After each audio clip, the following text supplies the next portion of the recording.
Boosh! Welcome, foolish mortals, to our extra spooky Halloween special.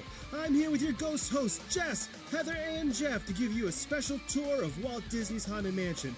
But first, the week's travel news. Brace yourself for wall-to-wall creeps and hot and cold running chills. It's time to hit the road with the Gold Key Adventurers Society. Suddenly, the day is gone. Night comes out from under each tree and spreads. The wind prowls the sidewalks in invisible treads like unseen cats. Anyone can see that the wind is a special wind this night, and the darkness has a special feel because it is All Hallows Eve. Everything seems cut from soft black velvet or gold or orange. Smoke pants up out of 1,000 chimneys like the plumes of funeral parades. With every step we take, the strange haunted house leans after us with great groans and whispers. We round the far side of the house and stop, for there is the tree. It stands in the middle of a vast yard behind the house. This tree rises up some 100 feet in the air, taller than the high roofs and full and round and well-branched, and covered all over with rich assortments of red and brown and yellow autumn leaves. But oh, look, says Heather, what's up in that tree? For the tree is hung with a variety of pumpkins of every shape and size, and a number of tints and hues of smoky yellow or bright orange. It's a pumpkin tree, says Jeff. No, I say, and the wind blows among the high branches and tosses their bright burdens softly. It's a Halloween tree, says Jess, and he is right. My apologies to Ray Bradbury for paraphrasing his wonderful work. I've got a question for you guys before we get started. What was the best Halloween costume you ever had as a kid? The one I had the most often was the hobo with the shoe polished beard and a knapsack on a stick because my mom forgot to do anything about Halloween till the night of. And hobos always have freckles, too. Yes. That's great. It's a requirement. I think my favorite would have to be in middle school. My best friend was much, much taller than me. And she always liked to make fun of me for it. And she called me Sprout. And so we dressed up as the Jolly Green Giant and Sidekick Sprout. It was great. I think that was 7th, 8th grade, something like that. Well, I grew up in the 80s, and so the trend in the 80s for store-bought costumes was basically a plastic shirt with a picture of who you were supposed to be on the shirt. So strange. Yeah, and for some reason, though, I really loved my He-Man version. And yeah, basically it was He-Man's sword, and I think I had a really bad Prince Valiant wig on, and then just a plastic shirt that said He-Man and had a picture of He-Man on it, so... And then they have those plastic masks that cut into your face. Yes. The ones that like cut your eyes. And cut you. Yeah. Yes. It was a wonderful time to be alive. Yeah. I wanted to be anybody from Kiss, but it was always sold out, so I would be Peter Criss. I was Peter Criss 2 years because we couldn't get the better one. And then the mask would crack and you had to get a new one each year. Nobody wanted to be Peter Criss. Peter Criss didn't even want to be Peter Criss. Nope. But Eric Singer does. Oh, that's a good one. Lost. I want to be a cat. Sure is. Said almost no one ever.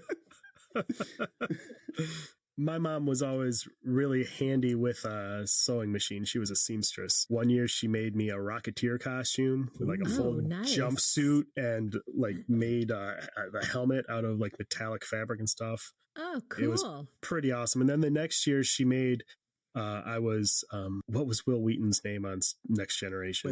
Wesley Crusher. Yeah, she made me. Wesley. I was him, and it was like perfect, spot on. Was it the rainbow one? That Star he had, like, Trek. The rainbow stripe? No, the red and no. Oh, when he was like the one-piece jumpsuit. When he was the ensign. Did he give you a little bit of a camel toe like his did? I mean, I was in I think the 5th grade, 4th grade, so I don't know that I was. You weren't aware of that. Gotcha. I don't know if that things had filled out quite yet. I see where you're going with this. Yeah. Your managers. Thanks, Jeff. Let's go to the news. Who wants to tell a story first? I guess I could start. So Universal Orlando Resort has announced the year that the third or fourth theme park, depending on who you ask, is going to be. Depending on your opinion. Exactly. So yeah, the next park, Epic Universe, is going to be set to open in 2023. And it was just announced on a Comcast third quarter earnings call. And that's all we have. I think, Heather, you were actually in attendance for this call, correct? I did listen to the whole call. Yeah. Hoping for more than just a year. And yeah, time well spent. The That is whole so call impressive. was very dry and boring. And they said 2023. That was it. Yeah, I'm with you, I'm Jeff. so impressed they can get that done by 3 years from now. Yeah. It seems so quick. I mean, they've already been working on it. If you've driven past the site, they've been clearing the land and moving in pieces for a while now, but that's still really impressive, especially for the size of that place. Mm-hmm. Well, yeah, and especially when you consider what's the total amount of time it's supposed to take to build the Tron coaster at Magic Kingdom. Yeah.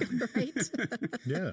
I mean, it takes Disney It 3 took years them- to do a hot dog stand usually. So, I mean, It took them like 6 years to do Pandora from announcement to finish. yeah. Mm-hmm. Yeah. Mhm. So that's pretty amazing. Yep. So, OSHA regulations be darned. Let's Mine build this too. thing. Get her done. Balls to the wall. All right, Heather. Yes, last week, the Detroit airport became the third American airport that's now going to allow non-ticketed visitors past security. This is kind of cool. You all remember before 9/11 when you could go all the way to the gate and drop people off? Well, there are 3 airports as of last week: Detroit, Pittsburgh, and Tampa. And the way that it works is that non-ticketed visitors have to apply in advance for a pass, and then they have to go through security just like everybody else. But once you do that, you can go to the gate with whoever you're dropping off at the airport. I'm honestly not sure if there's a huge demand for this. You always, if you were a parent who had to drop off a child who was an unaccompanied child. minor, there you went through a similar sort of thing. They got you a special pass and you went through security and you were able to do that. But now this is just for anyone who wants to go through security and accompany someone to the gate. Yeah, I'm good with that as long as they're still checked and vetted. Yeah, absolutely. I mean, the fact that you have to apply in advance and then you're still going through exactly the same security. I watched a little NBC report on it, and they interviewed some people who thought it wasn't a good idea and that it wasn't safe. And it made me kind of think, well, I mean, if it's not safe, they're going through the exact same security that everyone less else safe? is. Yeah. Right. Exactly. Yeah. I personally wouldn't do that. I mean, I love my family members, but I don't want to have to go through security just to say goodbye. So, Just to I say know. goodbye. Like, Okay, yeah. I can do that I over loved there. it when I quit having to go wait with my mom for 2 hours at the gate. See ya. Have a Uncle good Sam trip. won't let Bye-bye me. now. Yeah. Sorry. All right, I have the latest installment in our newest feature for the news segment here. Oh, yay. I've got a pair of weird hotels for you guys. The first one is it's going to be opening next year, and it is a giant basket hotel. A basket. Yes, a woven.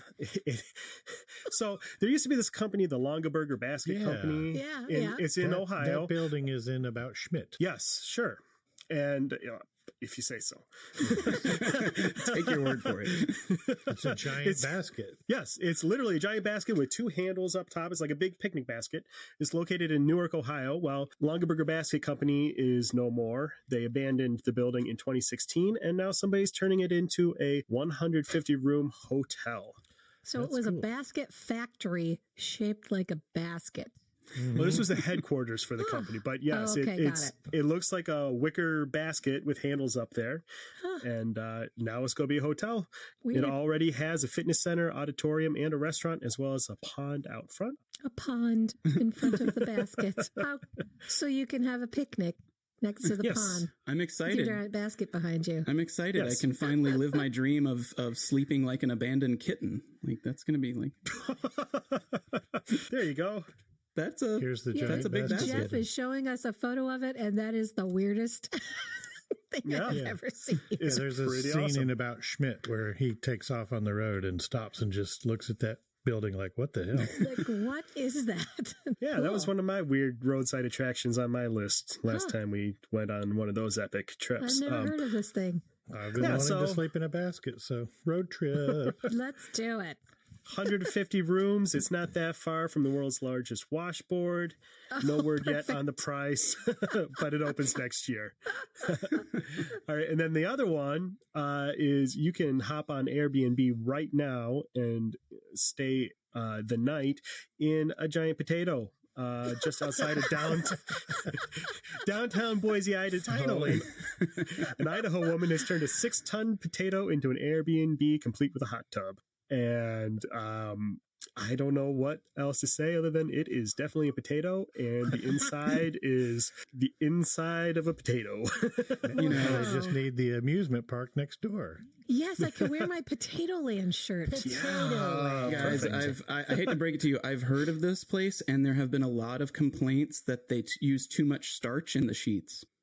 Oh, Thank you. Waka waka. Thank you. Dad joke for the day provided by. Hop on Airbnb to book it, $200 a night. It's located on 400 acres of farmland. Accommodate 2 guests and includes air conditioning and a nearby silo that houses the bathroom, fireplace, and hot tub. A nearby silo, you have to leave the potato to go to the bathroom? This potato is Sign not me up. huge. It's like a Airstream trailer size. It's a I modest have to Okay. leave my potato to go to the bathroom. I always feel like there are eyes on me. Oh, that's 2. Wow. Okay, Jess, what else? All right. So the other news item I have today is Star Tours is adding some new scenes that are going to be from the new Rise of Skywalker motion picture coming out on December 20th. So it's going to be added to Star Tours at Disneyland, Walt Disney World, Disneyland Paris, and Tokyo Disney Resort. And it's going to feature a few scenes. We're not sure about all of them, except one of the new destinations will be the ocean moon of, and I'm probably not pronouncing this correctly, Kef-Bur. And that's the planet that you can see in the new trailer that Kylo Ren and Rey seem to be fighting on the chunk of Death Star on. So That looks cool. Cool. Did they add scenes for the last one? I remember they did the first of the new trilogy, but I can't remember if they added scenes from the second one. I don't remember. From The Last Jedi? The Last I don't Jedi. remember. I've ridden it many times since then, and I don't remember ever seeing anything specifically for that film on it. So I don't think they did. It would be pretty awesome to go through the crates with red salt. that red planet. sand. yeah. Yeah. Mhm. Yeah, that was super cool. With the crystal foxes. What? That was a thing? yeah. Yeah, in the cave, it led in them the out to cave on safety. that planet. Hmm. They were little I think I only saw that sparkly, movie once in the theater. sparkly fox-like creatures that led them out the back. Hmm. I don't know if they're supposed to be foxes, but they look like foxes made out of diamond. Oh, weird. Okay. Cool And now you I creatures. think they're called Swarovski foxes. Ah, yes, that's right. Ba-dum. I believe that is correct. I'm on a roll. That extra few days really Go helps. back to your potato. So I had a news item that I wanted to bring up because I think this is really important to get this news out there. And it's that on October 21st, the FBI released their findings in the toxicology studies they've been doing on all of the tourists who died in the Dominican Republic. And the FBI has stated that the results of their screening and extensive testing are that all of the people who were reported to have died in the Dominican Republic were all of natural causes. There was absolutely zero evidence of tainted alcohol or any other nefarious sources. And I'm glad that they've gotten the information out there, but it's so disheartening that the entire tourism industry of the Dominican Republic has just been destroyed over the last year by all of this reporting by the media. Yeah. And there was actually none of the reports that the media were sharing were founded in any kind of fact. whatsoever. This really isn't shocking. Yeah. No. I mean, you've got a bunch of, they were mostly older people that, Yep. maybe not older, but middle-aged Yeah. people, and you go on vacation, you're maybe a little more active, you maybe indulge a little bit more, so Yeah, more it's kind of- walking and paragliding and stuff. yeah. Yep. Yeah, that's sad, and they really wrecked that industry. We've heard from so many of our vendors that are really just struggling right now to get the business back. Mm-hmm.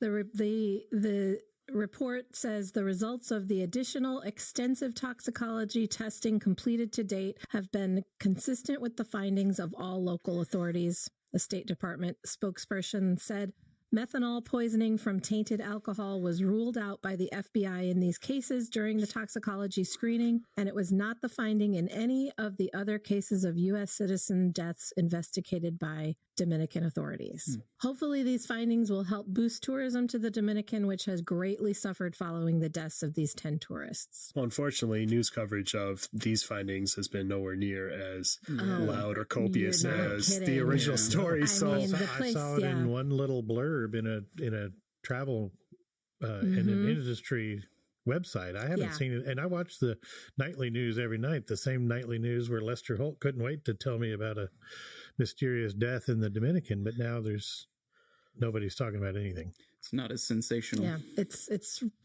really a shame.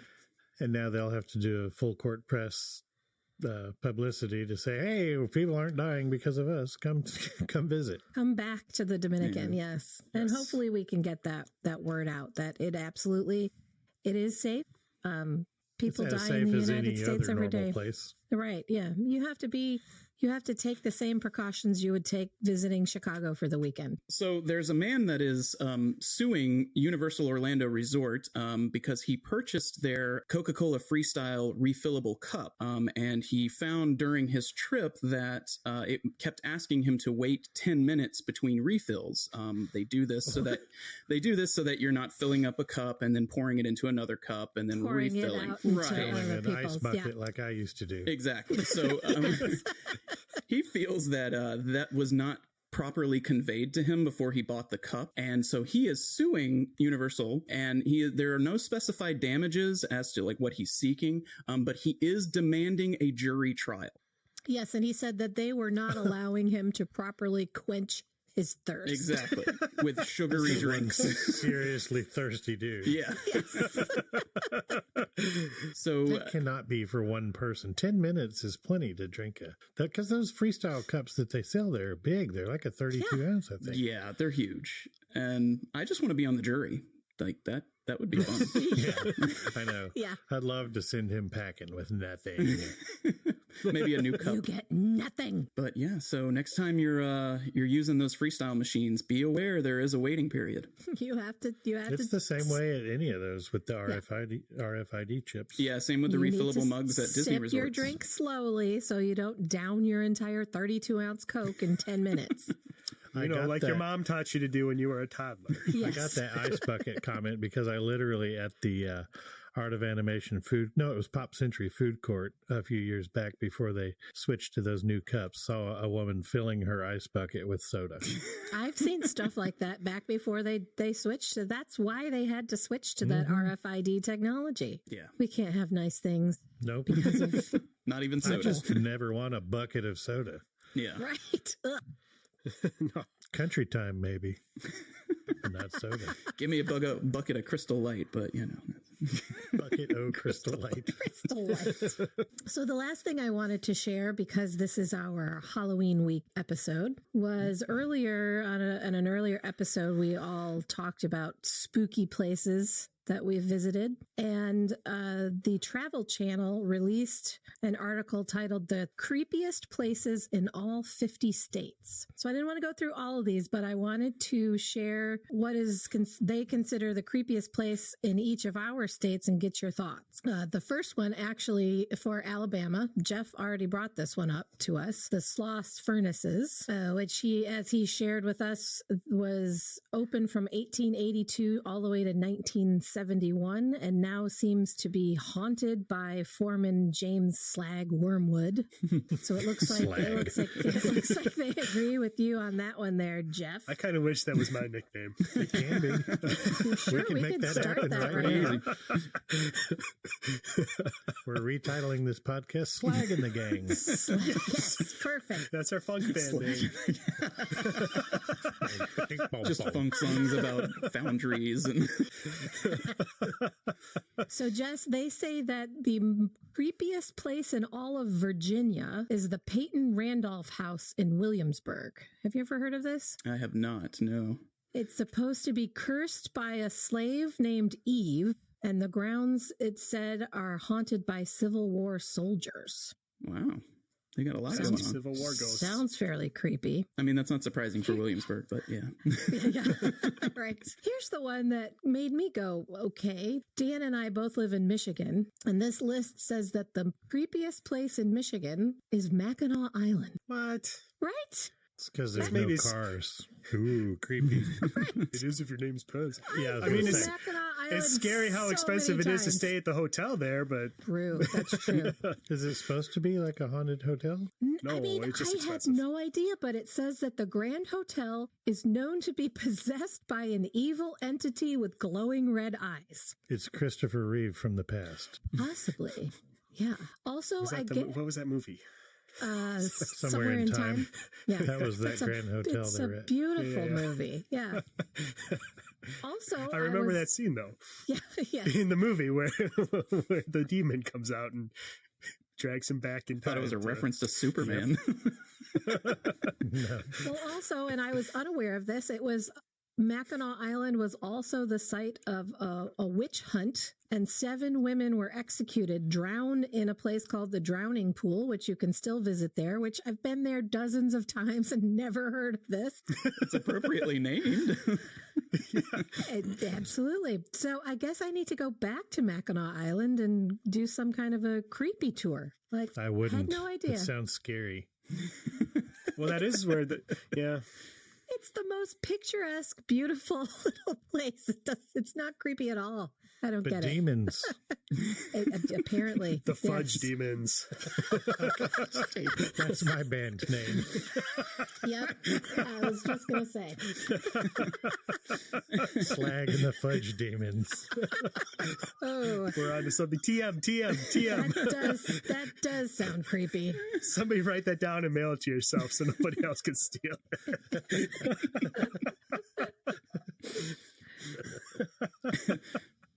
So we'll post a link to that article so that our listeners can check out what the creepiest place in their state has been as named by the Travel Channel, and let us know what you think. Yeah, if you disagree, tell us what the real creepiest place in your Yes. state is. My basement. Ugh. Well then. It's a creepy If you're not basement. spooked, Moving on. well, if you're not totally creeped out already, stick around because after the commercial break, we're going to go on a deep dive into Disney's Haunted Mansion attraction.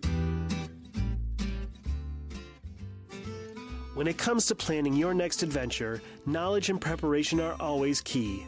That's why a call to your Key to the World Travel Vacation Planner should always be at the top of your to-do list when you feel the urge to venture forth and explore the world. Key to the World Travel is an authorized Disney vacation planner, specializing in travel to Disney theme parks around the world, as well as Disney Cruise Line, Aulani, and Adventures by Disney.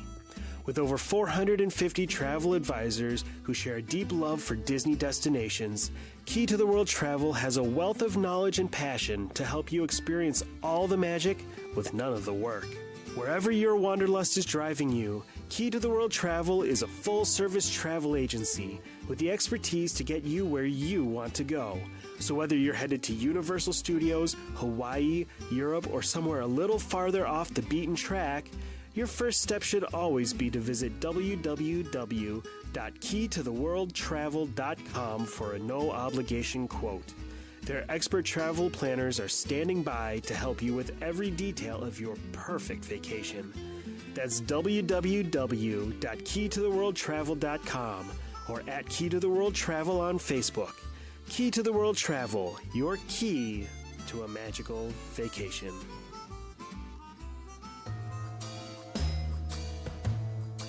Have you ever seen a haunted house? You know the kind I mean. That old dark house that's usually at the end of a dimly lit street. The owners haven't been seen for years. No one really knows why. The windows are broken and boarded up, and the shutters hang loose on their hinges. The trees are grown wild. Their branches brush against the side of the weathering house, making strange noises in the night. There's a high vine-covered fence around the property. Is it there to keep somebody out, or to keep something inside? It's a house that people avoid walking past at night. Strange sounds come from within the walls, and strange lights have been seen both in the attic windows and in the cemetery to the side of the house. As we approach the porch of this house, one of the mysterious residents steps out of the shadows, raises a lantern, and speaks. Welcome, foolish mortals, to my Haunted Mansion trivia quiz. I'm so scared. I ain't screwed. So before we started talking about the Haunted Mansion, I thought I would ask, there's a few super fans in the room, I think. Thought I would ask you a few trivia questions. These are probably too easy for you, but we're going to try it anyway. So my first question is, how many Haunted Mansion attractions are there in the world? 4? Called Haunted Mansion? Ah, Jeff, you got to the heart of the question. How many Haunted Mansion attractions are there in the world? Orlando, Disneyland, and 3. Asia. 4 if you count Mystic Manor. 3. I'm not counting I know, Mystic I just had Manor. to throw I'm that in counting the 3. But so of those 3, which 2 are virtually identical inside and out? Disneyland and Disneyland Paris? How could the inside look just like the outside? No, it's Orlando and one of the Asian ones that's not Correct. Mystic Walt Disney Manor. World and Tokyo Disneyland Yeah, Tokyo. are exactly the same on the inside and out. The only difference is Tokyo has 2 different gargoyles that sit on either side of their entrance. So there are 2 more Haunted Mansion inspired attractions at Disney parks. What are they and what are they called? Mystic Manor. And Mystic Phantom Manor. Correct. Correct. Mystic Manor is where? Tokyo? The Hong other Kong? Asian Yeah. park. Hong Kong, yes. Yes, Hong Kong. And Phantom Manor is Paris. Disneyland DLP. Paris. Correct. Where did the original idea for the Haunted Mansion come from?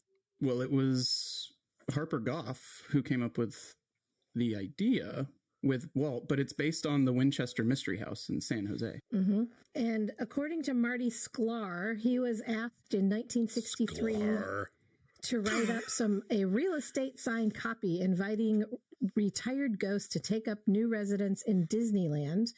And it turns out that on a visit to the United Kingdom, Walt had mentioned to several reporters that one of the reasons for his trips was that he was searching the old castles and country manor homes for ghosts, but only ghosts that had a passion to continue to practice their trade in a new environment built specifically for them at Disneyland. And then the story grew from there. But it's something that had been on the back burner for the Imagineers way back into the around 1955 or 56, I think, when they were just starting to talk about Disneyland. Yeah, when they were originally planning to put the park across the street from the studios, they had come up with that idea. Right. And it was going to be a walkthrough.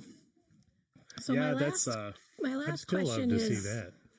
Oh, yeah, absolutely. My last question is, which version is each of your favorites? Mine is Walt Disney World's version, but that's just because it's the one I grew up on. I've only ever seen Walt Disney World, so I guess I have to go with You're that one. missing out. You didn't see Disneyland? No, it was Disneyland was packed because we were there at Christmas time, so it was the overlay, and the kids were too spooked by it. So I prefer the overlay at Disneyland to the regular I like one. the overlay. Yeah. Mm-hmm. I My love the favorite version outside is and the definitely boarding part of Disneyland over Walt Disney World there's not that weird bottleneck when you come out of the stretching room and all that. But I like the stair rooms and a couple of other things that they don't have at Disneyland at the Disney World version. My favorite is definitely Phantom Manor. Yeah, love that one. But we can talk more about that later. Do you have other questions? Was that it? That was my last question. And except for I toyed around with asking if you guys knew who the lead Imagineers were for each of the different haunted mansions. I know for stateside ones. So Raleigh Crump and Yale Gacy, Mark Davis, Ex Atencio, and Claude Coates. Yeah. Disneyland. Yeah. Yep. Very good. And then, wait, go ahead. You're cheating. Let me think about it real quick. How about Disney World? Well, a lot of those elements they were building at the same time for both parks, so it's kind of hard to say who. Claude Coates and Herb Ryman are the two most mentioned for Disney World. Herb Ryman. And then Tony Baxter oversaw all of Disneyland Paris, so he had a huge hand in that one. And Hong Kong was Joe Lanzicero. I met Tony Baxter in person, and I can say he does have huge hands. That's what I've always wondered. Yeah. He could crush my head like a walnut. That's terrifying. I think we should maybe start back at the beginning of the Haunted Mansion, like Heather mentioned, that, I mean, they were basically thinking about this in one form or another pretty much from the day that Disneyland opened, if not before. At one point, Walt wanted to build a street off of Main Street, USA, that would dead end into a haunted house. And there's so many cool backstories. The original drawings were like a little hill back there that it would sit up on. It looked cool. They didn't want it. They decided, though, that they didn't want anything decrepit looking in the park. So that's why they went away from it. Yeah, that was Walt's commandment. He wanted everything to look new and not broken down. On the outside, and then let the ghosts take care of the inside. Correct. The original drawings of that haunted house on the hill are exactly what Phantom Manor in Paris look like. Kind of almost like the Psycho house. Kind of what I like about it is it looks, walking up onto that it's haunted. Is a haunted house. Yeah. Yeah. So let's see. I'm trying to think of some of the interesting things that I was thinking about when they were first designing it. Well, there was some argument as to whether it would be very scary or very fun and sing-songy. So they split the difference and had the first part be scary and the second part be sing-songy and more funny, which I like. It winds you down. If any kids are scared, then they calm down once the songs kick in and everything gets a little more wacky. Yeah, it's kind of that balance between Mark Davis on the wacky end and Claude Coates on the scary side of things. Yeah. It's kind of who gets the credit for each of those ends of things. Why don't you share with us the backstory of the Haunted Mansion, the original, the Disneyland? Well, it's kind of hard. There's so much that's been kind of added on by fans over the years that kind of gets adopted by various cast members at different levels over the years. But basically what happens is you approach this haunted house and you enter, and the first half of the attraction is you see signs of paranormal activity, but you never actually see the ghosts until you go into Madame Leota's seance room. And once she calls all of the ghosts out, that's when you finally see them, when you get into the ballroom where there's a birthday party going on and the famous dancing ghosts that are not holograms. Not at all. Not at all. No. Spoiler alert. Yeah, they're even cooler than holograms, but we can talk about that magic trick later. You go up into the attic where now you're confronted by this terrible, the Black Widow bride. Murderous, axe-murdering bride. Yes. At which point you are frightened and fall backwards out of the window to your death into the graveyard, and where you join the rest of the ghosts in their frolics and fun in the cemetery. And then you leave and a ghost follows you home. Was the Deadly Bride always the thing there? I don't remember that as a kid. There's always been a bride, but she was not anything like Constance until pretty recently. She used to be silent. It was a really spooky effect when she had her heart would glow pulse with the sound of her heartbeat for a while. Yeah. That's my favorite version of the bride. There were several changes to her, and then they decided that she needed a story up there. She definitely has the spooky evil story in the Haunted Mansion versions. I love the Phantom Manor version, which is completely different. There's a lot of elements of the bride, but she's not an axe murderer. Is it still based around like the Gracies? I have right in the loading. I have the whole story of the legend of the Phantom Manor. If you'd like to hear it, I would love to hear it. It's actually a great story. Tell us the story, Aunt Heather. The legend of Phantom Manor. Flush with his earnings from the mine at the height of the gold rush, Henry Ravenswood built a stately Victorian manor high atop a hill overlooking the town of Thunder Mesa and the mine that went with it. Nothing was too good for his wife Martha and their young daughter Melanie, but the gold eventually ran out and Henry Ravenswood's luck along with it. Then a great earthquake struck Thunder Mesa in 1860 during preparations for Melanie Ravenswood's wedding. Henry and Martha perished in the quake, and their daughter was never seen again. Or was she? Their once magnificent home fell into a state of disrepair and neglect. Eerie shadows would sometimes be seen through dingy windows, and strange sounds came from within, leading the locals to dub the house the Phantom Manor. But what really happened on the day of the earthquake? Was Melanie Ravenswood alive or dead? And what happened to her groom? The manor's true story was revealed long after the deaths of Henry and Martha Ravenswood and the disappearance of their daughter. Melanie's fiancé had planned to move her far away from Thunder Mesa and her father. Henry Ravenswood disapproved and vowed to stop the wedding at all costs. But that fateful earthquake prevented him from doing so. Or did it? Locals believe that the mysterious phantom is actually Henry Ravenswood himself, who murdered his daughter's intended from beyond the grave to keep her from marrying against his wishes. Melanie survived, but never left the house, wandering through the manor in her bridal gown until her dying day and beyond. But Henry Ravenswood never left either, dead set on keeping his daughter in Thunder Mesa forever. Melanie's intended still hangs around as well, in the stretching chamber, by a rope around his neck, that is. And now the domestic staff has finally opened up the house to tell their story and allow visitors to try to unlock the secrets of the manor for themselves. Guests quickly discover that the phantom and the bride never-to-be are engaged in an eternal struggle for Ravenswood Manor and the souls of everyone who dares enter. The phantom and his army of ghosts, ghouls, and goblins make every attempt to lure unsuspecting visitors to the other side, while the bride struggles to help her mortal friends live to tell the secret of Phantom Manor. And he would have gotten away with it, too, if it hadn't been for those meddling kids. Old Mr. Johnson from the carnival. What? In Disneyland Paris, it's great because the Phantom Manor sits basically right across from Big Thunder Mountain Railroad, and it's kind of goes back to what they originally wanted it. The whole story of Big Thunder Mountain and the Haunted Mansion to kind of be woven together. And there is actually a portrait of Henry Ravenswood in Big Thunder Mountain at Walt Disney World. Have you guys ever seen it? I have not. Yes. Well, I've seen pictures of it. I had no idea that it was there until about 2 weeks ago. We were in line to ride Big Thunder Mountain, and my son, who is a huge Haunted Mansion fan and has read every book and article you can find about it, pointed it out to me as you're going down, when you're in the queue and you're going down into the loading area, if you turn around and look up behind you, the portrait is hanging. It's kind of creepy. It's sort of darkly in the shadows above that line. That is so weird. I've never noticed it. That's the one that's Tony I had Baxter, no idea right? it was there. Yeah. Yeah, he's got those giant hands. It's actually a portrait of him in the middle and a portrait of each hand on either side. It's a recurring theme with He's Jeff. really taken aback by Tony Baxter.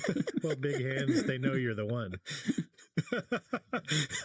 Yeah, I really love the care that Tony Baxter and the team took with Phantom Manor and really building up that story. And the ride is pretty similar to the Haunted Mansion in the United States, wouldn't you say, Jeff? Just until the end. One thing I loved at the loading dock when you're getting on the machine, instead of just being a mirrored wall and candles and stuff, you're actually beyond on the other side of where they load the track is the bride looking out of this huge window, and they've got the effects going like this, like it's storming outside and there's stairs on either side, and she's just looking out longing into the night. It's cool, and it's a cool animatronic.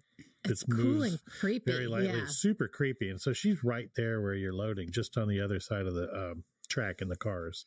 I love that. But when you come down out of the attic, you continue to not just come downstairs, you go into the graveyard and then down inside a grave, and you're underground for the last third of the ride. Yeah, and that backwards slide into it is, you can see that you're going underground because you're down out of the house, and then you're ground, and then there's roots and all this stuff, and then you're underneath. In the roots. That's awesome. And then you see the coffins and the graves and all that, and then you're in for some reason, Old West like ghost town. Yeah, it's like a it's a ghost town underground under the Haunted Manor. So it's related like to Thunder Mesa. All of the ghosts from Thunder Mesa, So there's like it's super. Ghosts playing cards. I only got to ride it once, so I was overwhelmed. Like there's 100 things I missed, I'm sure, but I was just like, what in the world is happening? Yeah, the ghosts are playing cards and having gunfights, and there's a saloon, and it sounds like it's overall kind of darker than the American versions. Yeah, in some ways it is. Towards the end. Tongue in cheek. It's kind of like a dark,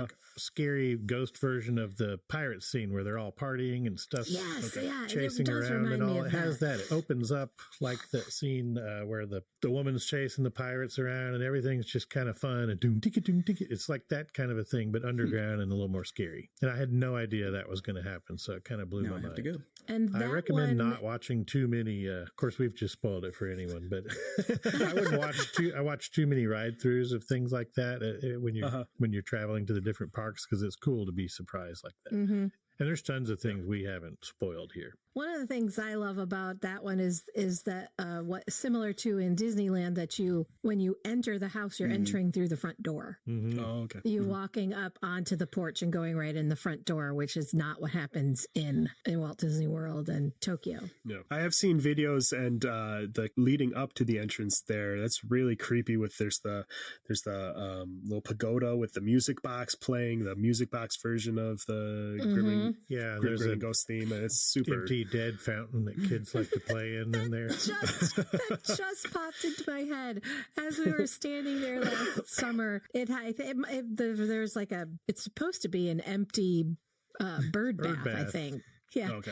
It's like a beautiful courtyard that's become overgrown and looks terrible and has an empty fountain and bird bath. And these two dumb kids had climbed the fence and were just in there playing. And no one cared. They were dumping dirt into the bird bath, and they had a stick and were stirring it like a witch's cauldron and then splashing each other with the disgusting water. Yeah, it was like brown. That's why you can't have nice things. That was scarier than the attraction, really. I was trying to figure out who brings kids to Disney. Bad move. Why would you do that?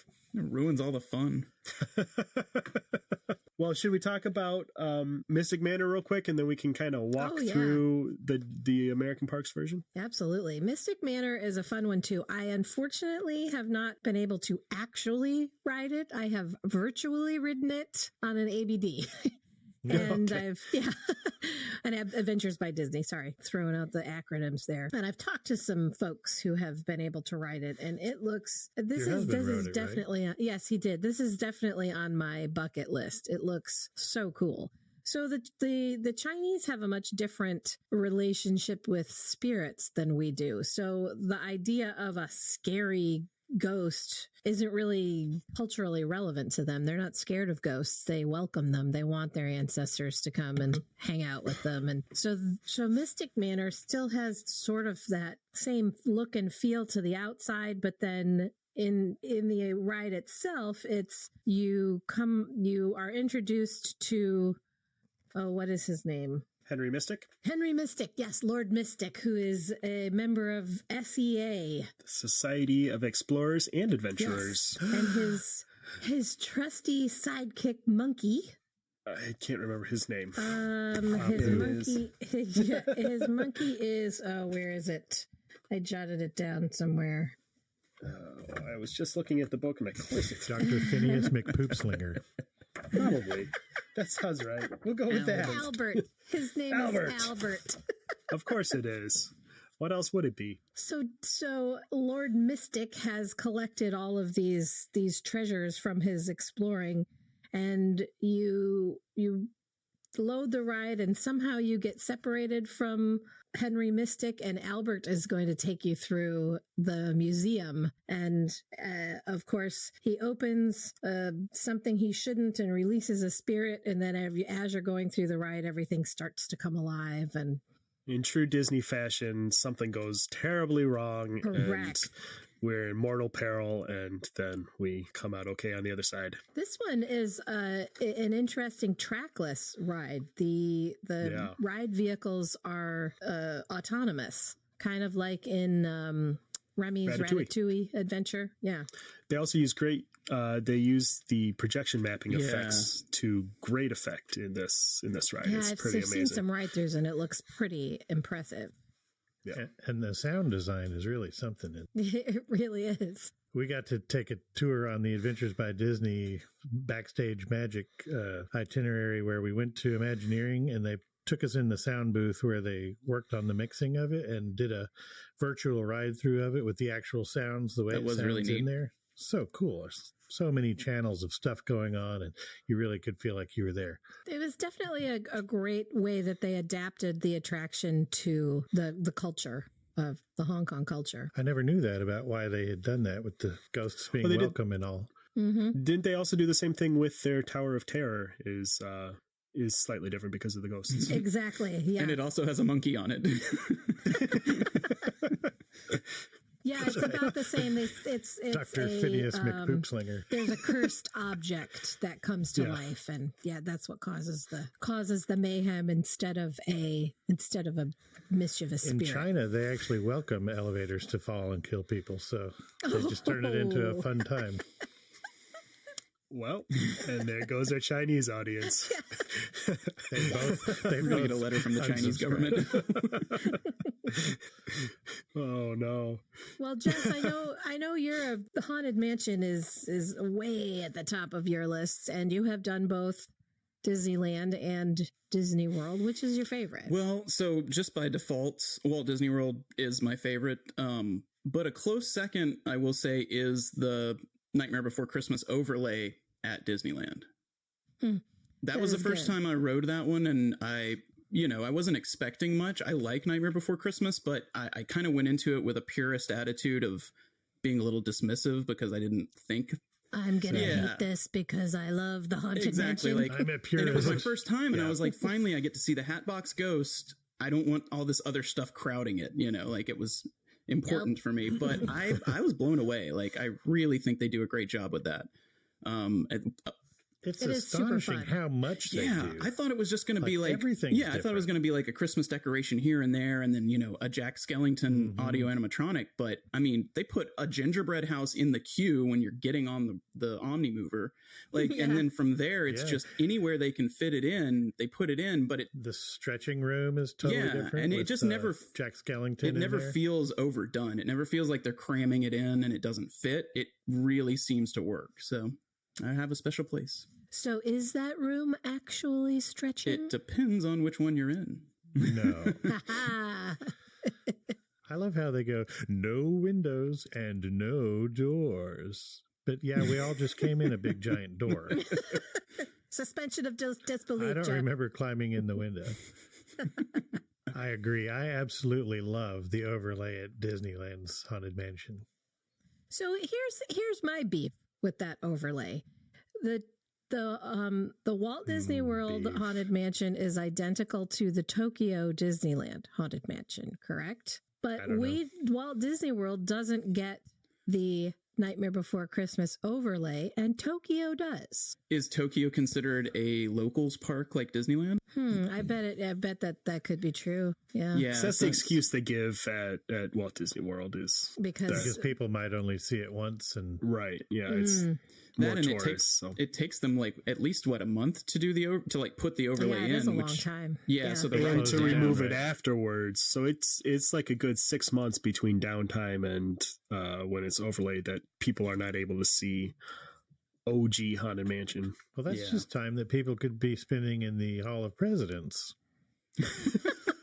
Best place to take a nap. That's the real scary attraction.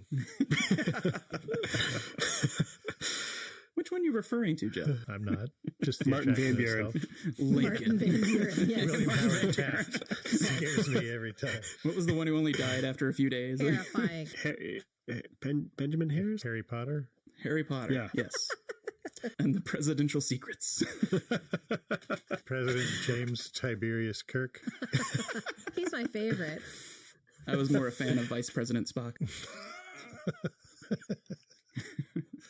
We're way That's off. not logical.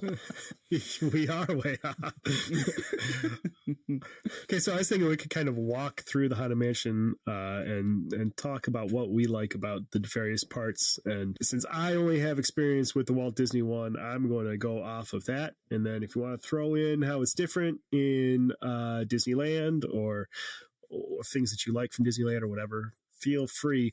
But something that's very controversial that I want to know what you guys think about is what do you think about that standby queue they put in about 7 years ago or so with all the playthings? With all The the interactive toys and stuff, the interactive stuff. Yeah. I don't go in standby queues. I don't either. I haven't done I a have a standby line travel for that agent. ride in like 5 years. So No, I have actually done that one, and it was a time when the wait was only about 20 minutes, so we kind of zipped past most of that. But I think I'm good with all those activities in the standby line. Anything to Yeah. keep kids from being more annoying. I just can't get over the germs. I don't know. I just keep looking The at only thing I don't like is when the line is progressing and a kid or even an adult is still happy doing what they're doing and they don't move forward. Yeah. Well, then they've lost their spot. Bypass them. Mhm. Walk right by. I mean, I feel it fits in pretty well. I mean, because they've always had the Leota tombstone that opens her eyes and kind of looks at you. So I feel like it fits in with that because everything is sort of stone based. Like it's either a statue or a sarcophagus, right? So I feel like Yeah, it's like you're going through a graveyard. back yeah, there. so I feel like at Which- least they yeah. did a good job of fitting it in. I've seen it. I haven't actually gotten to like sort of play with any of them, but it seems like it It's fits fine. just from the look. Disneyland's Yeah. queue, you actually are weaving through the graveyard. Yeah. There's nothing really interactive back there, but it's just Mhm. a graveyard. Yeah. And that tombstone that Jess mentioned, that Leota tombstone, man, that thing is. It's creepy. I I love have it on my wall. Oh, Jess is It's pointing hanging- at it it's- right behind him on Yeah. It's hanging hanging on his office. wall. Yeah. I love being there and seeing someone who's never seen it before. And because you never catch it if you're staring right at that tombstone. But Yeah. they're all, wait a second, what was that? Like Yeah, out of the it's corner kinda- of your eye, yeah. catch it. Yeah. It's one of the first Yeah. things I remember from being a little kid and getting on that ride, and I almost didn't go on just because of that. But yeah, it's still to this day, it creeps me out, and I love it. My favorite room in any of the three that I have ridden is the staircase room in the Walt Disney World version. The sort of MC Escher Yeah, stair it's kind of MC room. Escher, and that's definitely Winchester House themed because it's like stairs and doors that go nowhere. But Mhm, mhm. I love the backward and upside down stairs. That room just trips me out every time. I wouldn't Yeah. mind living in there. This attraction is one of my favorites at any Disney park, and I have to admit that until Dan was sort of reading out the kind of backstory of the Haunted Mansion, it never occurred to me that when the doom buggy turns and you start going backwards, that you are falling out a window and dying. You're not the only And one. I didn't now- realize that until just now too. Right? I And didn't now that realize it because I adds- wasn't listening when Dan said that. Well, You can go that's about sort your of way. the backstory now, and now I'm never going to forget that, and I want to go ride it immediately. Yeah, it's Yeah. a cool concept. I don't know if the dying part is like the fan cannon thing, but falling backwards out of it. The thing that I read at the beginning of our discussion is from an old record, the story and sounds from the Haunted Mansion. And the first side is this dramatized story of Ron Howard and some other people, and it's kid? starring Ron Howard and some girl. Yes, Oh, okay. yes. And they happen upon the Haunted Mansion and they go through it, and it very loosely tells kind of the story of the Haunted Mansion, but also really has not much at all to do with it. And they specifically say at that point that they fall out of the window. I love that. I love that. Is this little kid Ron Howard? Opie era Ron Howard? It's right after the end of Mayberry RFD. So pre-Richie Cunningham, Pre-Richie. post-Opie. Yep. Awkward. Yeah, he did a lot of voiceover for Disney apparently. I really dig that. I'm gonna think about that the next time we're on that attraction. Yeah, I had never thought of it. It's so cool though. Yeah. It's right when you enter or exit the attic. And it makes so much sense now that you think about it. It's like, oh, duh. What do you think? This attraction is one that's big, like really a cult favorite among Disney fans. What do you think it is about the Haunted Mansion that captures so many people's attention, obsession? Air conditioning. I do love that about it. Yes. It's charming. It's extremely charming. Okay. Yeah. It is. It's all older kind of tech that's still amazing. It's literal magic tricks. Parlor if and you magic look tricks. at how they developed a lot of the stuff. I think the fact that the story is not super tightly spelled out for you. You're not watching a book report of a movie. You're walking through this storyline. So it gives you a lot of room to use your imagination. I do like that about it. I mean, it kind of has become Disney IP now, but it's not, from a film or. It's based on the amazing Eddie Murphy. Trigger warning, Jess. Do we want to get into that? I was going to say it for the end, just so I didn't get my feathers too ruffled before then, Yeah, I was just teasing that one. Yeah. Let's talk about Pepper's My ghost. favorite effect. That is my favorite room is the ballroom. It's also how they do the ghosts in Tower of Terror. Yeah. They use it a lot of places. They use it for Pooh Bear in when he falls asleep and goes into his dream. I forgot about that. Yeah. They use it a couple places in Disneyland Dark Rides too. It's such a great simple trick. Yeah, I always lean out of my doom buggy and try to look up above me to see where they're. It's down below you. Heather, do you want to describe how it works, or do you? Please do. I was going to let the magician tell us how Pepper's ghost works. Okay, it's an effect that's actually been around for a few hundred years, and there were some clubs in Paris. Actually, there was a trend of. It was like the Hell Club and a couple other ones that they would put on a show where you would go on and it would be like decorated like you were in the catacombs, and person would go into a coffin and they would look like they morphed into a skeleton without any bones. And that's what they use in the Haunted Mansion and some other places. And it's basically all just mirrors. There's a giant sheet of glass in front of you when you're going through the ballroom scene. And down below you are these ghosts that are hidden in these black painted rooms, and the lights are shining on them, and there's a mirror. And they're actual audio animatronics. Right. Yes. And so what you're seeing to make it so that you can see through these ghosts is actually their reflection on that glass. The glass in front of you. So that's how that works. So I've heard when you are a cast member at Walt Disney World, that can be one of the cool things that you get to do is walk through the Haunted Mansion with the lights on and see those animatronics and how I would it pay works. big money for that. Yeah, For real. So would I. That's why the dancers look like they're dancing backwards. That's another little piece of trivia. The women are leading the men in their dance because they didn't take into account the fact that they're being bounced off of a mirror, so it reversed their movement. Onto the glass. And they just I always never thought they were fixed just it. being Yeah. progressive. That's one of the things that I love about. Yeah, right.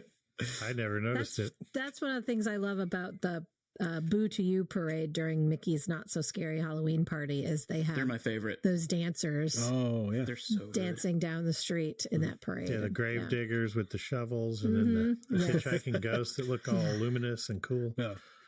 I think it's so popular. All of the imagery is just so cool because horror is a great thing for imagery in general, but a lot of times it's too scary or too dark and macabre. And this is just the right intro to horror for kids and people that don't really want to be scared, but they like the ideas of it and the sort of gothic look of things. Yeah. It's a great intro to definitely. scary business. I agree. And all the little details. I mean, there's a reason why people will have a phone case of the haunted mansion wallpaper. It's just Only every a buffoon single would have that. Sorry, Jess. every single little inch of it is something cool. Like the clock, The color that scheme, even spins the and makes purples and that- greens and blacks. Oh yes. Yeah. So Jeff's favorite room is the Escher stairs.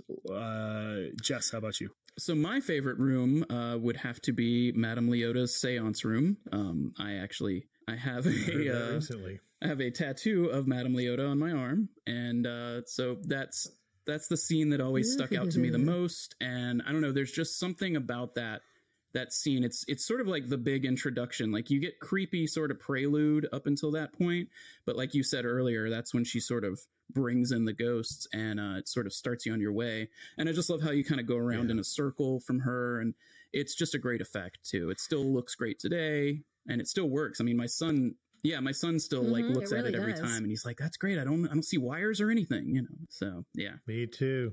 Yeah, that flying, when they made her fly, that's just incredible. How? Yeah, so How cool. do it work? You know what's cool?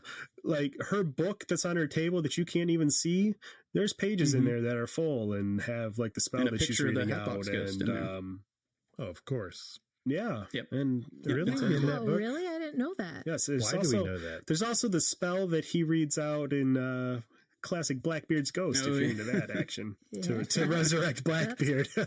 That's cool. The more and you the book know. is actually labeled the Necronomicon.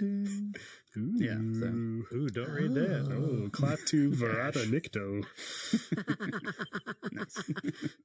Heather, how about you? What's your favorite room? I think it's the ballroom with the dancing ghosts, and just I see something different in there every time, something that I've missed, and I've ridden that ride probably hundreds of times, and I try to look in a different spot Mm-hmm. every time I I'm- ride through. And I'm 49, and just last year noticed the duel that Oh, happens in the yeah. two in paintings. the Really? portraits. Like, I was always looking down and Uh-huh. just never looked straight out. Yeah, those guys Hold are. on, my dog's about to bark. Have you Those guys are great. There really is. Have you There's ever so much noticed to this see in isn't there. part of the ride intentionally, but apparently there's a bullet hole in that glass when you go by the apparently like a Yeah. guest's gun went off and he shot a hole in the window, I've never seen it. Yeah, there's a guy with a and it 22 apparently would have pistol cost them there. too much and been too much work Right. to replace the whole thing, so they apparently just patched it up. I've yet to find it, but I keep hearing about it, like, so I figured it was real. Yeah. Supposedly have to that look for happened at both Disneyland and Walt Disney World. I Same think. guy. And it's like they'd have to open up the. I think different guys, but they would have to. They actually have spare panes of glass for that area, but they would have to open up the roof and get a crane in there to lift them in. So you're saying a guest had a gun? This was Oh, like yeah, this was back actually in the like late 70s. His And gun went shot off. a It was like in hole his in it? pants or something, I guess. When everybody had a gun everywhere. Well, I'm going to look for that. It's next like time looking that for I Jack ride Sparrow that. on Soren. It's really hard to find, apparently. So No. Gotcha. So I keep That was forgetting made how. using an erector set. How does Rector. everybody feel? again, Damn near killed her. I'm having deja vu the last week. So how does everybody feel about the fact that they take your photo on the Walt Disney World attraction now? I keep forgetting. Where do they do it's, it? It's right when you're going through the portraits. It's like the cat lady, Mm-hmm. because It's the very last Okay. portrait. I Yeah. need to be sure I have my pants on during that part. I was trying to catch it last time, and I thought I saw it, but I got my photo back. I and- keep forgetting, and then it flashes at you really, and you go, that's right. They take our photo. So my most recent photo of me is, Yeah, I look you're like an just idiot, but look most at of that. the people that I see are there on their phone. There's Yeah, Zach just and I. staring. It's a weird place to take a picture. Nothing's scaring you. Yeah. Nothing's Mhm. happening. They So kind of everyone just added looks that. blank. No, and they Yeah. they kind of added it without that much fanfare. I and wanted it's a just- ticker tape parade. It More reminds me. fanfare, please. It reminds me of the spot that they added a ride photo on Pirates of the Caribbean. Yep. It's a weird spot, and Yeah, why didn't they do that while you're dropping? Yeah. yeah, At least they exactly. put in like something to get your attention. It's 6 feet Yeah. ahead. It Yeah. would have been. Same thing on Space Ranger Spin. everybody, when they're just looking so serious, there's nothing going on. You're trying to win that impossible, awful game. Yes. Yeah, I don't know why they put that in there. See, I'm trying to think of. Jess, tell us about the Hatbox Ghost. Well, that way we don't have to talk about, or should we talk about the Awful Bride before we talk about him? Oh yeah. What's your favorite room? Did you say, Dan? Oh, I like the corridor of doors. With yes. Right after. I mean, I guess you can include that endless hallway is at the beginning of it. That's a really cool effect with the candlestick down there, and then oh yeah, next to the hidden Donald chair. Yes, the Donald Duck chair, and the knight that used to come alive. They have that knight there, and briefly in the 80s, they had an actor dressed up in another suit of armor, and he would come out and scare you as you go by, but they had guests punching him out, and so they took him out very quickly. They should just put him a little further back, that would be cool. Yeah, so that you can't reach him. I love that. That would have been fun. Yeah, so, but then you've got all those... They should do that on Halloween, like they put the actors in, at the Mickey's Not So Scary Halloween parties, they have live actors in Pirates of the Caribbean. They should do that in the Haunted Mansion. I think they brought him back very briefly for the 50th celebration. At Disneyland. Yeah, I'm not sure if they did it at both or at just Disneyland or what. Yeah. But yeah, so you go down that hallway, and I mean the gags on each of the doors are pretty cool. How some of them are just shaking the doorknobs, and the one that bulges out. Yeah. But then my favorite thing to look at is the family portraits of the ghosts, and they're all basically the Hatbox Ghost, and then there's like 4 ghost heads that they repeat for all of the ghosts. And they're all them with different wigs and clothing on, and there's one with a crown that looks all crazy. One that looks like Bedhead. He's like, yeah, yes. I wish I had a picture of that to share, but yeah, I like looking at all those family portraits. They're pretty cool, and there's a cross-stitch sampler that says "Home Sweet Tooth." I do love the graveyard scene, and I love that. Right, the last thing you see is the fat woman singing to show you that it's over. Yes. Okay, so in the attic, that's another controversial place. We kind of talked about what the old bride used to be like, and then there's this new Constance storyline. Jess, how do you feel about Constance? I don't like the effect. Better or worse than the movie? Oh, better than the movie. Better than the movie. If it were as bad as the movie, I would get up and like walk out of the doom buggy in the middle of it. Like that was. Which effect is it that you don't like? The portraits of the heads? No, the portraits were great. It's her with her projected sort of blue ghostly. It doesn't fit right. It doesn't sit correctly on the model that they've got. It never is convincing. It's too close to the doom buggy. You need to put it farther back so that the effect is a little bit more shrouded and looks better. Yeah, it's definitely like some of their first, because they do that now with pretty much almost every audio animatronic. They do the backlit projection in the head, so that like on Frozen Ever After, you get a lot of range of movement without having to actually build a working mechanic into the face. So this seems like it was probably one of their first ones that they ever did, and it just needs improvement. So I like it, but it just doesn't. It doesn't sit right. That and the design of her face, it doesn't. It's kind of like when you compare the Johnny Depp animatronics in Pirates to the rest of the pirates, and he just doesn't fit because he moves better. Yeah, he's newer. Plus, he looks like a more of a person and less of the cartoon. Yeah, he's not the oversized nose and red cheeks, and he just looks like a weird half dead Johnny Depp. Which actually, lately, so does Johnny Depp. Yeah, just how he looks now. That's accurate. Oh, poor Johnny. That's actually an audio animatronic. The real Johnny Depp now lives in the ride. That's just one of the old animatronics. Times are hard. So they've made a movie out of this ride, apparently? So they sure have. Yeah. So anyway, before we get on to the movie, because I don't want Jess mad yet, so tell us about the Hatbox Ghost. I know you've been dying to talk about him. He's been dying to tell us. Yeah, so the Hatbox Ghost was basically he was going to be an original edition to the ride in 1969. And his whole purpose was that his head was going to disappear and then reappear in a hat box that he was carrying. So it was all just going to be done with special lighting. I think he was in for 2 days. I think the first 2 days of operation, and they realized that another case of the doom buggies were too close to the audio animatronic, and the lighting, which they just couldn't get the lighting to work right. So after 2 days, he was removed.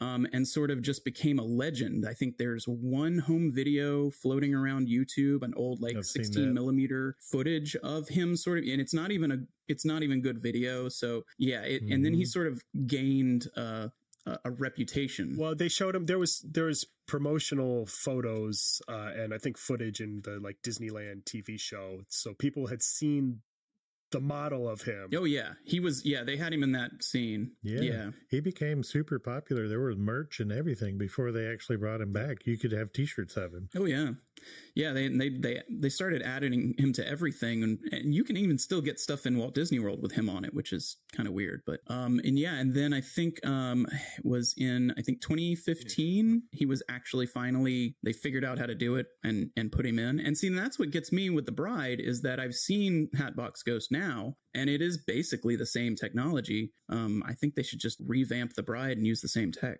But and whoever had a hat box that was clear on the outside where you could see what was in it? That's my problem. You got to show those hats off. It's fancy. Ask me about my hat. Yeah, it was 45 years after the original ride opened that they were able to make it work and put it. I wonder if like how much time they actually worked. That gives me hope for the Yeti. Disco Hatbox Ghost and Disco Yeti. The Hatbox Yeti. Okay, so after the Bride and you encounter the Hatbox Ghost, then you do take your backwards plunge to the graveyard, which is kind of the other showstopper scene. Anybody have any thoughts about that area? It just cracks me up. There's so much going on in there. I can't get enough. And some of them are so simple. It's just a head on a stick that just a pneumatic thing that pops up and it's just funny. That's where they should put the camera. Oh, yeah. Yes. That's a great point. Of course, the singing heads. Yeah, those busts are pretty cool. Those singing busts I love the update on that. Great. They made that is. projection mapping looks perfect. The right distance, they look amazing. And the voice, the deep baritone voice on that is Tony the Tiger. Oh, yeah. And the Grinch. Thurl Ravenscroft. Or the Grinch narrator. And the faces on those on the bus, I believe, are the actual guys singing the parts in the song. Mm-hmm. I like that area in Paris, like that, as Jeff described, the old west town that you're kind of going through there, and when you're falling backwards in the attraction at Disneyland Paris, you're falling into an open grave that the Phantom dug for the potential son-in-law that he hung. So you're falling backwards into a grave, and that's a killer. At least he was decent enough to bury him. Absolutely, it's only polite. Yeah, instead of leaving him hanging in the cupola, or however you say that word. Cupola? Uvula? Yes, cupola. Francis Ford Coppola. That's a funny word. Cupola. One thing that's kind of cool is you can find, there's a couple of different albums that have it on there, available on like Prime Music or Apple Music or whatever, that you can listen to the Grim Grinning Ghost, the Graveyard Song, but they spend time on each of the different scenes in the graveyard and let it play through their whole loop, so you can actually hear how the song sounds from each of those little, because each of the little areas that you go past, the scenes, they're singing in their own style because each of those characters has a voice. So you can listen to the sound picks up perfectly as you move along. Right. So they've got each track isolated you can hear. Yeah. Oh, cool. Yeah, it's really cool. I mean, it makes the song go on forever. So if you don't love the song as much as I do, you might not make it all the way through because it's like 7 minutes or something. But I wash dishes to that song. Come on. I have done that too. I put on work. Jeff. Well, now we've alienated our entire female listenership. There are 2 people left. And there goes the other. Yes. It's just Jeff sitting in his room listening to himself on the podcast. And that's it. So once you exit the graveyard, how do we feel about the new Hitchhiking Ghosts effect, where they follow you home in your doom buggy? I like it. Versus, it's fun. Yeah, versus the old one. I like it. I liked the old one too. I remember that scene really freaking my grandmother out when I was a little kid. How they were doing it. She was really a little bit scared of that and couldn't figure out how they made it work. It freaked her out. Yeah, she'd really flip out on the new like one where it. they pull your head off and replace it with their Like that own and too. stuff. Yeah, that's super cool. And then about the tiny little Leota. who's the- Little there's Leota. the little Yeah. tiny version of Mhm. some. Yeah. Oh, don't little get it. Leota. Yeah, that's a Yeah, little weird. she's to creepy. me. Yeah. And her projection is too bright. And on her I'm face. sorry, I just don't get it. So is she supposed to be I a don't know why they did doll? that. Is she Hurry back. far away from us? Like Yes. like forced perspective? Every time I can't figure out what the point is. I think she's supposed to be a doll. I think it's just one of those things that they had an idea for a creepy effect and they put it in there because Yeah, it seems so. I mean, you gotta like remember, an afterthought. Yeah. It Mhm. just feels Yeah. shoved in. It should have just actually been a doll, not a. Don't bring Leota back. They could have had a creepy doll, like "Why did you kill me?" or something. I don't think she's supposed to necessarily, the character is supposed to be Leota. It's just the same person did the voice. Yeah, because it's the same voice. It's Leota Toombs. That's Doesn't what it look everybody like her calls too? her. I see. Or, I can't Maybe. remember now. well, that's what it is. I think it's because they used the face. Yeah, the new face. The voice was different because Leota's voice is the voice of the evil stepmother, and then the face is somebody different. She was an Yeah, imaginary. that face is Leota too. Eleanor Audrey, right? Yeah. She did a bunch of voices. Eleanor Rigby. Yes, she's got a face in a jar. that she keeps in. Yeah, in a jar by Next to the that drawer. book. Yeah.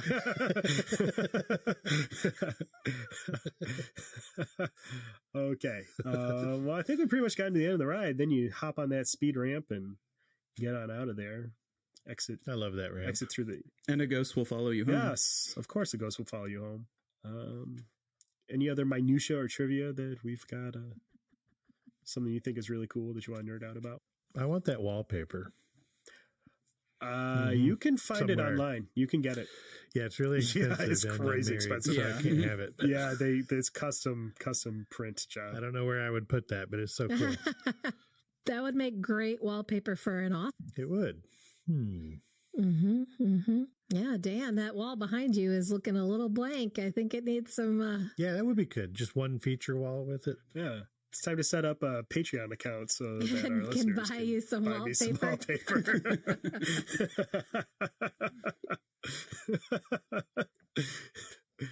Yeah, I mean, we pretty much covered the ride. That ride is so popular. They actually made a really great movie about it. And we're gonna get it back to that movie one way or another. Jess, you've got 30 seconds. Tell me how much you hated the movie. All right. So I just have a couple points that I need to go over. I watched the Let's hear it. 2003 or 4, I can't remember when it came out, Haunted Mansion movie starring Eddie Murphy. Eddie Murphy. The film.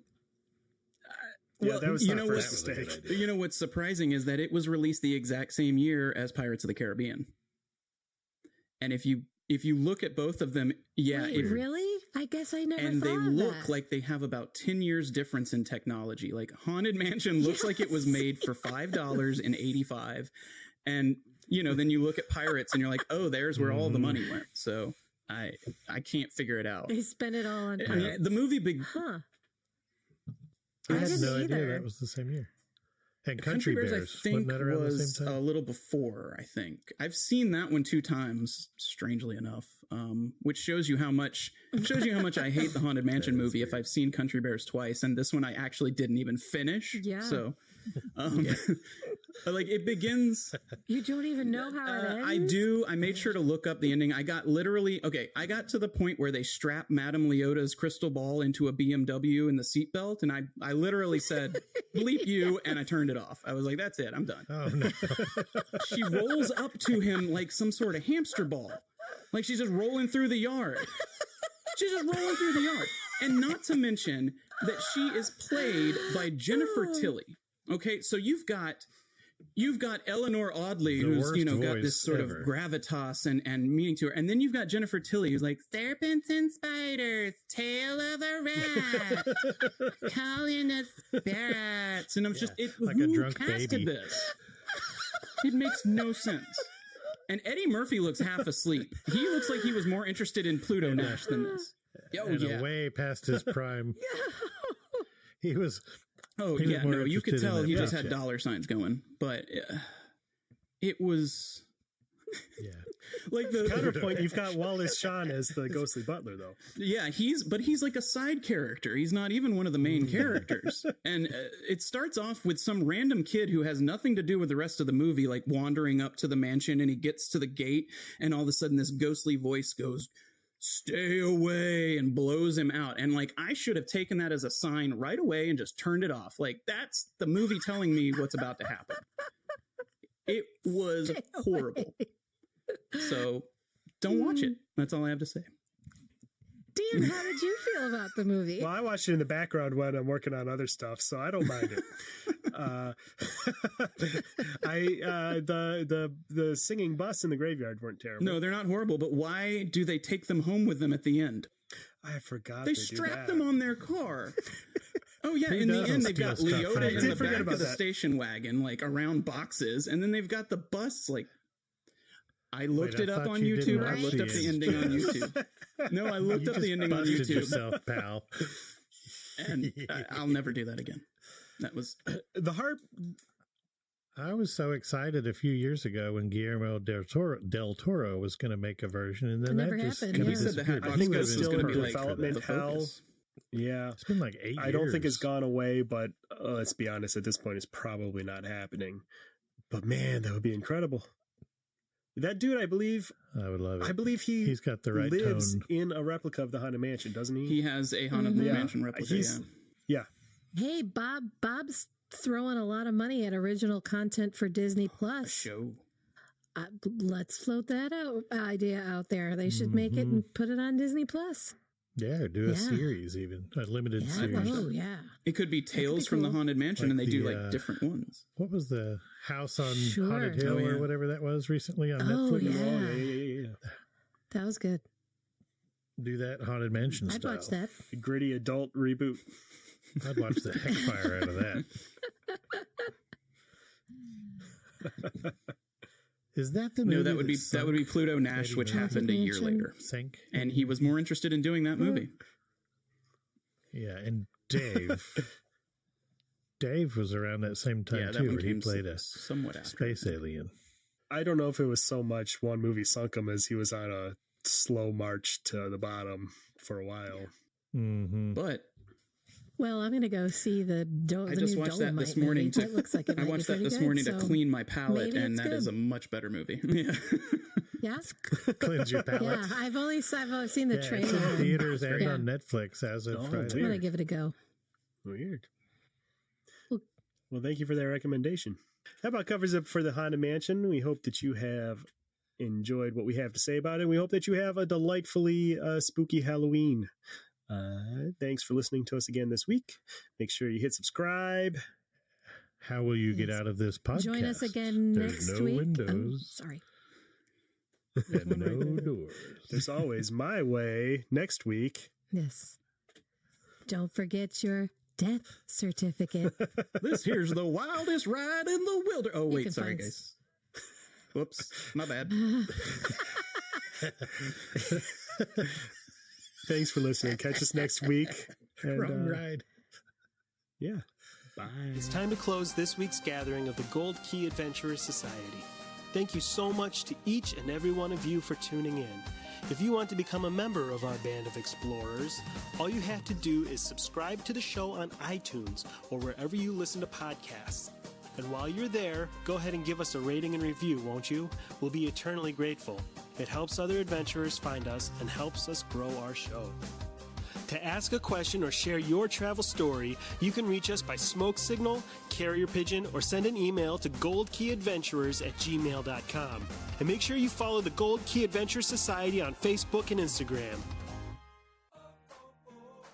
A huge thanks to our sponsor, Key to the World Travel. For all your travel planning needs, visit www.keytotheworldtravel.com for a free quote and help planning the trip of a lifetime. Tell them the Gold Key Adventurers sent you. That's www.keytotheworldtravel.com. Key to the World Travel, your key to a magical vacation.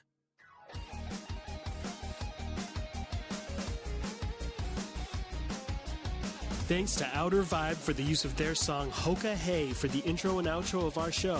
Find them on Facebook at The Outer Vibe or check out www.outervibe.com for tour dates, music, merch, and more.